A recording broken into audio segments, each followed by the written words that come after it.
Se fue convirtiendo en una actividad social, cosa que después fue la tele. ¿Y que utilizabas como antena? ¿Qué crees? La tubería de agua. Porque de hecho, cuando hablamos por celular, estamos hablando por radio. En el episodio de hoy, radios por aquí, radios por allá. Mundo en Estéreo, un podcast de Audio Mundo. ¿Qué tal, amigos? Mi nombre es Antonio Legorreta y hoy tengo el gusto de contar en nuestra sección de podcast con el doctor Ricardo Stern. Hola, Ricardo. ¿Qué tal, Toño? Gusto de verte. Muchas gracias, Ricardo, por esta oportunidad de poder entonces compartirle a nuestra audiencia varios temas que hemos tocado en el desarrollo de la radio, pero hoy en particular acerca de los equipos que se utilizan para ello. ¿Qué nos cuentas al respecto, Ricardo? Ok, bueno, aunque se habían hecho las primeras transmisiones de radio, sobre todo a larga distancia en 1901, si no han visto las cápsulas anteriores, los invito a que por favor lo hagan. Hágalo. Porque bueno, estamos en la cápsula 6, es una serie, ¿no? Y a lo largo de todas las cápsulas estamos hablando desde qué son las ondas electromagnéticas, etcétera. Y mencionamos cómo en 1901 Marconi había hecho la primera transmisión de un continente al otro de radio, y él estaba muy interesado en la telegrafía inalámbrica. Para él, el principal uso que a él se le ocurría del radio era para mandar telégrafos, ¿no? En 1906, que ya lo vamos a ver después en la siguiente cápsula, también hubo alguien, un ingeniero danés, se le ocurrió, no, ¿cuál danés? Canadiense, es que tiene un nombre tipo danés, pero era canadiense. Se le ocurrió hacer, también transmitir música, ¿no? Y fragmentos de la Biblia y no sé qué en Navidad. Entonces, la primera transmisión de voz y de música fue en 1906, pero no había estaciones, no había nada, o sea, como que a nadie se le ocurrió que esto podría ser algo mayor, así comercial y todo esto. Entonces, hasta los 20 empieza ya el radio de verdad a funcionar como ahora lo conocemos, con estaciones y demás, y obviamente también es cuando empiezan a desarrollarse los aparatos. Los primeros aparatos de radio tenían válvulas de vacío, que la válvula de Audión había sido inventada por Lee de Forest en 1906 también, y fue crucial para la amplificación de las señales de radio, permitiendo una recepción más clara y distante también desde a más lejos. Fíjense que curiosamente, retomando una palabra que utilizaste en el podcast pasado, yo tengo otros datos. ¿Qué crees? Lee de Forest, considerado el padre de la válvula al vacío, era un cuate que se dedicaba a estar fuera de las oficinas de patentes y registró no una, ni dos, ni tres patentes a su nombre de otros inventores. Entonces así, precisamente el tema de la válvula Audión podría estar también sometida a ese escrutinio, duda, pues sí, no. Pero yo lo registré. Sí, está bueno, ¿no? Era el coyote, así, yo te ayudo. Sí. Extraño resulta que el coyote es el que inventó todo, ¿no? Pero continúa. Bueno, datos interesantes. Luego, altavoces electrodinámicos que reemplazaron a los primeros receptores que usaban auriculares. Al principio tenías que ponerte auriculares. Sí. Y ya después se desarrollaron las bocinas, pues altavoces o bocinas. Sí, de hecho, curiosamente, esos audífonos eran de la parte, en este caso de la cápsula, eran de carbono. Y el desarrollo del imán permanente llegó muchos años después, porque se tenía que inducir un voltaje para poder magnetizar la bobina. Fíjate que curiosamente es bien chistoso cómo da las vueltas la vida.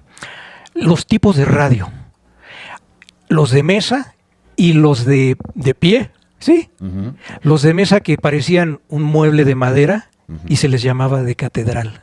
Muy bonito, era como un arco de ojiva. Exactamente.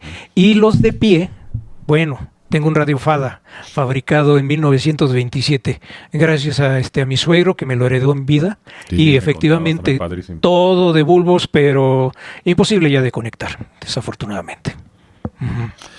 Pues ahí luego nos pasas una foto, ¿no? Órale, va. Bueno, es más, si aquí en los editores nos hacen favor de poner una foto, hecho. Sería genial. Hecho. De tu radio. Ya, pues para presumir ya bien, ¿no? Sí. ¿No? Y además, cuando se inventaron estas bocinas, y ya el radio ya no tenías que estar una persona así, pues entonces se empezó a hacer también algo familiar, o con amigos, o lo que sea, podías compartir el radio. En una actividad social. Exacto, se fue convirtiendo en una actividad social, cosa que después fue la tele. Pero sí, imagínate, si vamos a reunirnos a las 7 a oír todos la radionovela o las noticias, ¿no? De la guerra, en la guerra civil de España, ¿no? Que todos los días en el radio hoy los ejércitos han avanzado. Y así hablaban, ¿no? Sí, no, sí. Entre que así hablaban y los micrófonos estos, así de... Parte de la razón también de que tú mencionas en tu script acerca de la precisión era de que con el audífono podías escuchar más finamente la estación. Y si venía muy débil la señal, pues algo podías en este caso cachar. Y también las antenas eran más largas, antenas externas y más largas para captar estas señales débiles. ¿No? Que eran alambres o cables conectados a postes para mejorar la recepción. Luego, acá tengo justo lo que decías, que se empezaron a hacer de madera. Y ya todos los componentes internos quedaban ahí escondidos y ahí se empezó a hacer un aparato bonito. Sí. Era nomás ahí. Fíjate que curiosamente, como tú lo mencionas, que eran los radios fabricados en madera, la primera compañía que lanzó un radio de plástico fue una compañía danesa, Bang & Olufsen, y el modelo era el Beolite. ¿Por qué Elite? Era la abreviatura en este caso del primer material plástico que surgió, que era la baquelita. Ok. Y entonces gabinete de plastiquito, redondeadito y pues también hasta en cierta forma portátil. Porque de hecho no fue el primer producto exitoso de esta compañía, sino un adaptador de corriente alterna para cuando ya se me acabaron las pilas y pudiese seguir escuchando la radio. Pero eso como cuando... 1928. ¿En serio? Sí. Ah, mira, muy atrás. Bueno, okay. Sí. Bueno, decíamos que las primeras estaciones comerciales de radio empezaron como en 1920, 21, muy a principios de la década, y esto generó ya una demanda bastante grande, claro, nada más de los fifí, los fifí neoliberales, eran los que tenían su... Era caro, ¿no? Sí. No era algo que pudiera comprar cualquiera. Normalmente había un radio en una casa y entonces por eso ahí se juntaban todos, ¿no? A escuchar. Pero pues eso fue creando cada vez mayor oferta, bajaron los precios, se iban encontrando nuevas innovaciones. La competencia pues siempre es lo bueno, ¿no? Que genera este tipo de innovaciones. Que uno sacaba que, pues este tiene más precisión para sintonizar. Otro, pues le ponemos luz al dial, ¿no? Para que en la oscuridad también le puedas encontrar. ¿Sabes qué me recordaste? Se ve súper bonito, ¿no? Las consolas cuando, aparte de promocionar la madera desflemada, nunca supe que era desflemado en la trinche madera esta, el ojo mágico, que era una válvula, un bulbo, en donde tú hacías la sintonización y se cerraba o abría el patrón del bulbo en una imagen que tú puedes decir, ya está bien sintonizada o no está bien sintonizada. O sea, como puedo encontrar todavía, aunque ya la oigo, pero puedo encontrar una forma más óptima. Mucho más finita. Pues todas esas innovaciones, que algunas se quedaron, otras se fueron desechando, como siempre pasa. Sí. Pero háblanos de más avances en estos equipos. Pues cada vez más chicos, más portátiles, lo que decías ahora de pilas, ahora también para conectar por si se me acaban las pilas y así. Aunque los primeros, hasta donde yo sé, pues no eran de baterías, eran de conectar, hasta que alguien dijo, vamos a inventar el radio de baterías y así te lo puedes llevar, y así. Y me estabas contando antes de empezar, ¿te acuerdas que yo te dije que hay una canción de Joan Manuel Serrat que menciona un radio, que cuando era niño tenía un radio de galena? Y siempre me pregunté qué era eso y pues me lo preguntaba y se me olvidaba, entonces no iba a investigarlo, pero tú por ahí de repente lo mencionaste y dije, eso me suena, que me quedé pendiente de saber qué es eso. Porque tú, creo que me dijiste que tú hiciste uno, o tenías uno, o algo. Ahí te va. El primer proyecto que desarrollé en los 70s en la secundaria, nos pidieron que hiciéramos un radio de galena. Como era muy difícil de conseguir el mineral, es un óxido de hierro que funciona como un detector para las señales de radio. Ok. ¿Y que utilizabas como antena? ¿Qué crees? La tubería de agua. ¿Y cómo conectabas eso a la tubería? Con un cable. Con un cablecito. Y un audífono de cristal, es decir, de un mineral en este caso, y con un diafragma. Perdón, sí. Más, a ver, no entiendo. O sea, en cualquier tubo, digamos. Sí, conectabas entonces ahí. Ahí te ponías junto al boiler y, pues no siempre están visibles los tubos, ¿no? Más. Sí, boiler, imagínate lo complicado. Te ponías junto al boiler, ahí le amarrabas el cablecito lo conectabas al mineral, y luego, ¿qué pasaba? Conectarlo en este caso con un audífono de cristal, mono, y tratar de escuchar la estación más fuerte que hubiese disponible, más intensa en cuanto a su frecuencia, en su potencia de transmisión. Perdón. Esa es la única que va a llegar ahí, o sea, no puedes cambiar. No tenía selectividad ni nada, o sea, para escuchar X, Y y Z. Exactamente. Es un proyecto de la escuela y por eso lo menciona. Sí, exacto. Y lo que había disponible en ese entonces eran los diodos de germanio, que funcionaban como símil a la galena. Y lo mismo, es más, si te mostrabas un poco más creativo, podrías crear una bobina, es decir, un enrollado en un palito, así como casi apachurra un rollo de papel del baño, haz una bobina y un alambrito para recorrer entonces ese devanado, ese enrollado de alambre, para tratar, entre comillas, de tener oportunidad de otras estaciones. Pero igual, las más poderosas son las que se escuchaban. Ok. Interesante. Que era la XCW, ¿no? XCW, hijo. Canal 2, ¿no? Sí, exacto. El que agarra exacto. en todos lados. Es nuestro vecino en la calle de Ayuntamiento, de hecho. Ok. Mira, no sabía eso. Sí. Pues bueno, Oye, vámonos. pero el otro tema, la alimentación, las baterías y todo eso. Fíjate de que el primer producto que Sony introdujo en América, precisamente en Estados Unidos, era un radio portátil. Pero también iba a ser el gran fracaso de la compañía, inclusive para abandonar el mercado, la venta en Estados Unidos. La razón es de que el clima y la altura en Japón versus diferentes regiones de Estados Unidos cambia demasiado. Y entonces tuvieron que implementar el primer centro de servicio para radios portátiles. Bueno, fue una labor titánica de recibir no una decena, sino cientos y después miles de radios. La razón de la descompostura era que los capacitores diseñados en Japón no eran adecuados para la humedad en Estados Unidos. Y eso iba a ser el acabose. Sí, un capacitorcito. Y era como una lentejita, así plana. Los que se tuvieron que cambiar y se acabó, fin del problema. Y pudieron continuar con lo que hoy conocemos en el mercado a Sony. Pero iba a ser su gran fracaso en ese entonces al entrar a la comercialización. Anécdotas que solo Toño conoce. Por eso le digo, oye, no, tienes que contarnos todo. No. Y fíjate de que después mencionas en tus notas, por ejemplo, la luminosidad para poder ver las estaciones que estabas sintonizando. ¿Recuerdas tal vez las memorias que hacías de las estaciones de radio en el automóvil? Sí. Que jalabas una palanca, presionabas y se recorría el dial rápidamente. Ajá. Sí, es cierto. Pero eso en los 70s, así. 60s y demás, sí, ¿no? Sí, bueno, yo ya no soy tan chiquito. Que tenían botones.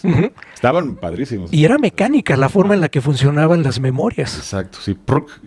Igual en las consolas también, ¡pam! Botonazo y ya se recorría rápidamente el dial para poderlo observar. Me transportaste al coche de mi abuelo, así como en 1980. Pues eran Westinghouse, Motorola o Grundig, si era un automóvil alemán. No, este abuelo solo compraba Dodge.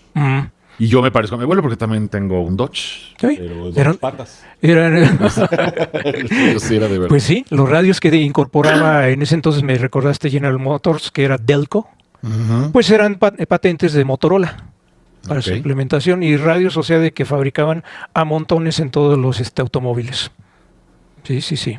Genial. Sí. Y sí, con iluminado así. Sí, pues, ¿no? Y pues la tecnología avanzó tanto a que los radios se utilizaban un circuito llamado phase lock loop, es decir, de bucle cerrado, para poder cerrar la frecuencia y que no variara. Viene, en este caso, los osciladores de cuarzo, y entonces adicionaban en el radio, como grandes cosas de tecnología, quartz lock loop. Ándale. ¿Y el cuarzo qué hacía? ¿Cuál era un oscilador para que entonces se centrara la frecuencia y ya no se moviera. Y tú lo veías físicamente ya con un display en numerito, la frecuencia. Pues qué bonito. Pero ya después de eso vinieron entonces los sintetizados. Yo pensaba que le ponían el cuarzo para que te dé buenas vibras. Para que ándale, para limpiar. El aura. Sí, no. Había estado sí, los osciladores en este caso, que también se utilizaban para radiocomunicación, en VHF y UHF, pues podías entonces cortar el cuarzo y darle una forma para que entonces correspondiera a la frecuencia que tú ibas a transmitir y recibir. Ok. Bueno, exactamente. Entonces ya lo demás es historia de que hoy en día, inclusive hasta burlonamente en servicio, decimos de que el receptor trae un sintonizador de lata de sardinas. Es un modulito chiquito, ya sintetizado con un circuito integrado y listo, zafín zafado. Te olvidas ya entonces de los problemas de desplazamiento y demás de frecuencias y tú las puedes escuchar a todo dar. No, pues muy bien. Y a ver, una pregunta. Claro, hoy en día los radios se usan muchísimo menos que antes, pero me imagino que sigue habiendo fabricantes de radios. Claro. Por ejemplo, ¿quién sigue siendo fabricante de no sé. Casi todas las marcas, Ya. en este caso de alta fidelidad, lo incluyen la tapa de radio, por ejemplo, en un receptor. Aunque sean los de audio-video para películas, traen el radio. Ok. Pero lamentablemente, créeme, Ricardo, de que la mayoría de los usuarios ya ni siquiera le conectan las antenas. No les interesa. Claro. Ujú. Sí, bueno, yo soy uno de esos. Yo tengo mi aparato, eso que venía con la antena y guardé la antena. Y otra pregunta que a ver si tú lo sabes, ¿por qué un celular, la antena del celular, que está hecha para captar señales del radio, porque de hecho cuando hablamos por celular estamos hablando por radio, o sea, al final pues se manda la señal a la antena por radio y así. ¿Por qué si tú quieres sintonizar FM en tu celular tienes que conectarle una antena externa? Exacto. El cable del Del cable de los audífonos. ¿Y por qué no usa la misma antena del celular? ¿Tú sabes esa respuesta? Porque tiene que cortarse, en este caso para la longitud de onda, el tamaño, la dimensión de la antena. Nosotros le llamamos técnicamente cortar la antena a la frecuencia del ancho de banda que vayas a utilizar. O sea, la frecuencia por la que hablas por teléfono o por la que recibes datos es más alta. De gigahertz. Y queda fuera, en este caso, dentro de las frecuencias de radio. Ya, claro, son ondas cortititas. Entonces, esa antena chiquitita no serviría para ondas No, más grandes. exactamente, por Y eso mucho menos para AM. tampoco. Entonces, que son ondas Sorry, gigantes. my friend. O sea, porque sí, yo sé que si le pones un cable puedes escuchar, pero solo FM. Exactamente. Imagino que la razón es esa, necesitarías un Sí, no. cablezote. Simple y para sencillamente, chécate la antena de los automóviles. ¿Qué largo tiene? Perdón. Salí de cuadro. Oye, los primeros celulares, ¿te acuerdas que tenían una antena? Bueno, algunos Sí. ya eran, y otros le tenías que sacar la antena para poder hablar. También. Exactamente. Pues te acuerdas de los ladrillos que traían solo a ciertas personas. Y con su antenota. Sí, exactamente. De hecho, el abuelo de los radios de Motorola eran los que se utilizaban en la Segunda Guerra Mundial. Y con una mochila que era el paquete de baterías. Ahora sí que el teléfono, el dispositivo para oír y hablar, enorme, de este tamaño. Y aparte las baterías. Y aparte las baterías, que no vienen incluidas. Wow. Pues bien, amigos, Vámonos. damos fin en este caso a esta cápsula acerca de los equipos de radio. Por favor, continúen viendo nuestros siguientes capítulos en podcast sobre este tema. Ricardo, muchas gracias. Claro. ¿Y qué otros consejos nos puedes dar? El primer consejo es que visiten la página de Audiomundo y que ni se les ocurra ir a comprar a otro lado cosas de audio. ¿Qué tal, no, pues es que ¿para qué se te ocurriría ir a comprar a otro lado? Si aquí hay todo, el mejor servicio, precios, etcétera. Y pues también que, bueno, tú que siga, ¿de dónde que te sigan? A mí solamente me pueden seguir, ahí te va. Así como Scarlett Johansson, la única red social es esta, YouTube, en la que participo. Ok. No, pues yo sí, en Instagram, doctor.stern, en Facebook, Dr. Stern, o en mi Facebook personal, Ricardo Stern. Siempre estoy publicando cosas ahí chistosas. Siempre me estoy burlando de alguien porque este mundo te lo pone así en bandeja. No hay día que no haya algo de lo que reírte. Entonces, bueno, mucho humor. Y siempre doy cursos también para que ahí los publico todos en mis redes para que, pues, si a alguno les llama la atención, puedan inscribirse y a súper buenos precios. Bueno, pues nada, vámonos, nos vemos en la siguiente cápsula. Gracias, hasta pronto.